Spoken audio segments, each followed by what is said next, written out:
السلام عليكم. اللهم صل وسلم وبارك على أشرف الخلق سيدنا محمد عليه أفضل الصلاة والسلام. هقول لكم أخبار وكواليس على مباراة الزمالك في الكونفدرالية. وبالنسبة للإعلام اللي لا أسمع لا أرى لا أتكلم، هو بالنسبة لنادي الزمالك يا جماعة، هو نادي الزمالك ده نادي مصري. نادي الزمالك بيلعب باسم مصر، هو لو انتم ما تعرفوش انا بعرفكم يعني. بالنسبة للإعلام، هو ما فيش غير السوشيال ميديا الزملكاوية، ما فيش غير السوشيال ميديا الأهلوية، هم بس اللي بيتكلموا على مباراة الزمالك في الكونفدرالية.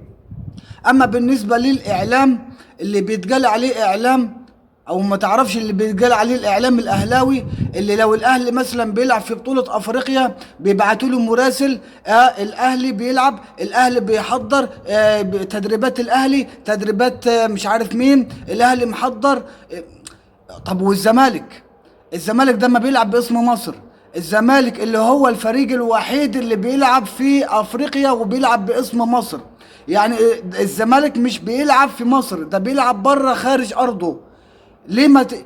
معظم الاعلام بيطلع الزمالك هيلعب الساعه 10 بس. طب ابعت مراسل لفريق الزمالك في الجزائر يغطي المباراة، يغطي احصائيات واخبار الفريق ايه احواله، محمد شحاتة هيلعب ولا مش هيلعب، اخوان الفينا بزيرة ايه ظروفه، تعال شوف الفريق بيتدرب ازاي، الفريق مستعد ولا مش مستعد، ايه خطط عماد معتمد جمال. ما فيش اي حاجة، ما فيش ولا مراسل ولا اي اعلام بيتكلم على الفريق خالص. طب وليه يعني؟ هو الفريق المصري ده مش بيلعب باسم مصر برضو؟ بالنسبة يا جماعة ليه محمد شحاتة يعني لخبط، بص لخبط الفريق خالص، لخبط التشكيلة خالص. معتمد جمال لحد دلوقتي اللي هو ايه بقى، مش عارف يلعبه ولا ما يلعبوش محمد شحاتة. يعني بص، احمد فتوح والونش، تمام، وفي واحد تاني احمد فتوح والونش، هقول لك ان هم اقترحوا اقتراح على معتمد جمال ان هو لو محمد شحاتة هيبدأ المباراة يبقى يدوله شارة القائد، يعني شارة كابتن الفريق، عشان خاطر اول حاجة يرفع من روح المعنوية الراجل، ذهنه يعني يصحى شوية يعني. ان واسيب باشاره ان نحمله المسؤوليه ونخليه هو كمان ايه يعني يكون تركيزه معانا في المباراه. فهو بصراحه اختراع، يعني بالنسبه من وجهه نظري انا، لا ده شيء جميل جدا جدا. اما بالنسبه لمحمد شحاته ان هو هيلعب ولا مش هيلعب، والله العظيم لحد دلوقتي انا ما اعرف. اللي هو انا بسمع ان هو هيلعب وبسمع ان هو مش هيلعب. وغير كده كمان يا جماعة أنا عايز أعرف، يعني هو مثلا يعني هيبدأ المباراة، والده متوفي رحمه الله وربنا يسكنه فسيح جنته. طب هو تركيزه، هل هو فعلا هيركز في المباراة، هيدي التركيز 100%، ولا لا قدر الله هيحصل أي حاجة؟ ما تعرفش برضو، الله أعلى وأعلم. هقول لك، أصدر الاتحاد الأفريقي الكاف، احنا عارفين طبعا البطولة الكونفدرالية في الموسم اللي فات كان البطل بياخد 2 مليون دولار والوصيف بياخد مليون دولار. الاتحاد الافريقي زود المكافأة وخلاها اللي البطل هياخد 4 مليون دولار، وان شاء الله وبعون ربنا تكون من نصيب نادي الزمالك، والوصيف هياخد 2 مليون دولار. تمام.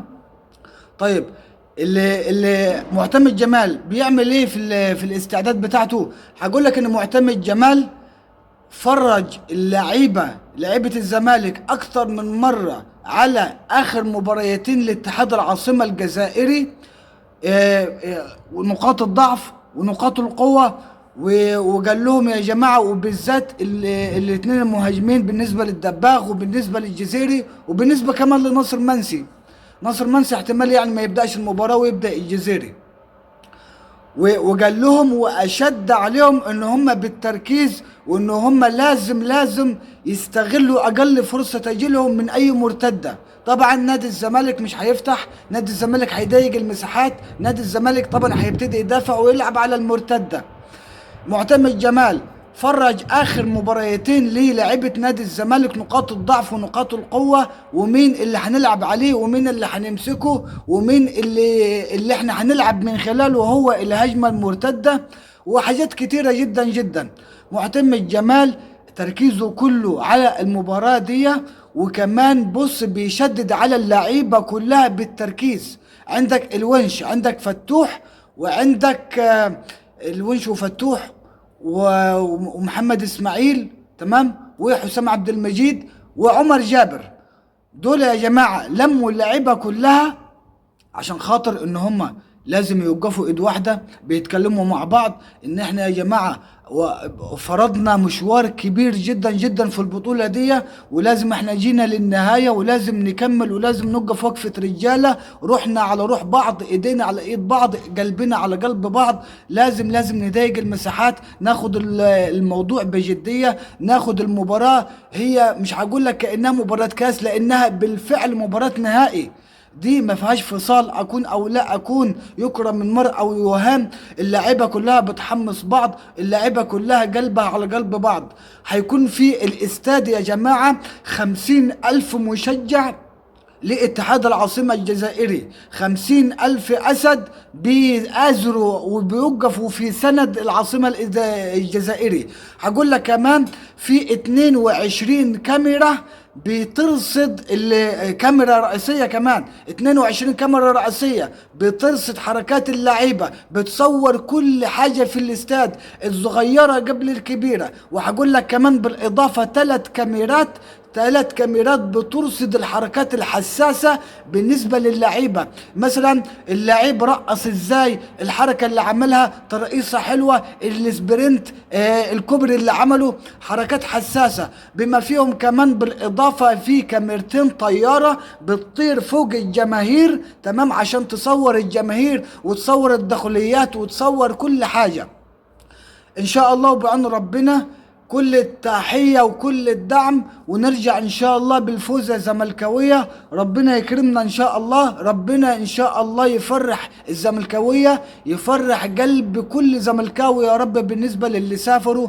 اما بالنسبة يا جماعة انا عايز اقول حاجة بالنسبة للناس اللي بتقول محمد شحاتة كان المفروض ان هو يسافر وان هو ما يحضرش المباراة، وكان المفروض ان هو يحضر عز والده. يا جماعة الراجل ده لو في مصر مش هيتأخر. هتقول لي ان هو الادارة سمحت له ان هو تحجز له التذكرة وتسفره في نفس اليوم، هقول لك ماشي وعلى دماغي من فوق الكلام دي. ناجي بالعقل، تمام، ربنا سبحانه وتعالى عرفوه بالعقل. دلوقتي ابوه خلاص اتدفن، تمام، اتدفن خلاص. طب هو هيروح يعمل ايه؟ في ظهره اخواته بيسدوا في العزا، بيسدوا بيوقفوا في الواجب، تمام. هو هيروح يعمل ايه؟ هيروح هيسلم على الناس، هياخد عزا الناس، وفي النهاية هيطلع الأوضة بتاعته ويقفل على نفسه الأوضة ويفضل يقطع في نفسه في البكا. طب وليه؟ يعني مثلا الروحة بتاعته دي هتطلع أبوه من قبره؟ ما يا جماعة ما تفكروا بالعقل. الناس اللي بيتكلم كده بعقليه اللي هو ازاي يعني قال ما يحضرش، قال عزاء ابوه، والمفروض قال ان هو قال يوقف في الجزائر، قال عشان خاطر يلعب كوره. انتوا بتتكلموا ازاي؟ يعني الروحه بتاعته دي هتعمل ايه بالظبط؟ يعني خلاص ابوه اتدفن. عارف هقول لك لو ابوه ما اتدفنش هقول لك المفروض ان هو يسافر، اقل ما فيها يودعه لاخر نظره، يودعه لاخر رؤيه. بس هو خلاص اتدفن يا جماعه. يعني نجد الصح ان هو يركز في مستقبله عشان خاطر كمان يعني نطلعه شويه من اللي هو فيه. دي مباراة نهائي كاس، تمام، والراجل دي ربنا ان شاء الله وبعون ربنا هيصبر قلبه المباراة دي، وربنا يصبر قلبه واخواته كمان. فيا جماعة يا جماعة نتكلم بالعقلية. اما بالنسبة للناس اللي بتدخل تشتمني عمال على بطال وبتشتم بالاب وبالام وانت واحد جايب لي حجنة صورة كده وواحد بيضرب حجنة ويقول لي خدها في يا جماعة انت بتتكلموا ازاي؟ ما نتكلم بأدب واحترام، واحنا كلنا بنتكلم كورة في الاول والاخر، تمام. انت يا عمي كارهني، انت يا عمي متضايق من كلامي او من اسلوبي، ما تتبعنيش يا عم، ما تبعنيش، بس انت ما تشتمنيش. هقول لك انا حقي عند ربنا في الشتيمه اللي انت بتشتمها لي، بس انا بدخل برضو على الخاص بسد الشتيمه بتاعتي، بس ما برضاش اشتم قدام الناس. لا بس لا والله انا بهزر، والله بهزر. انا ما برضاش اصلا اعمل كده.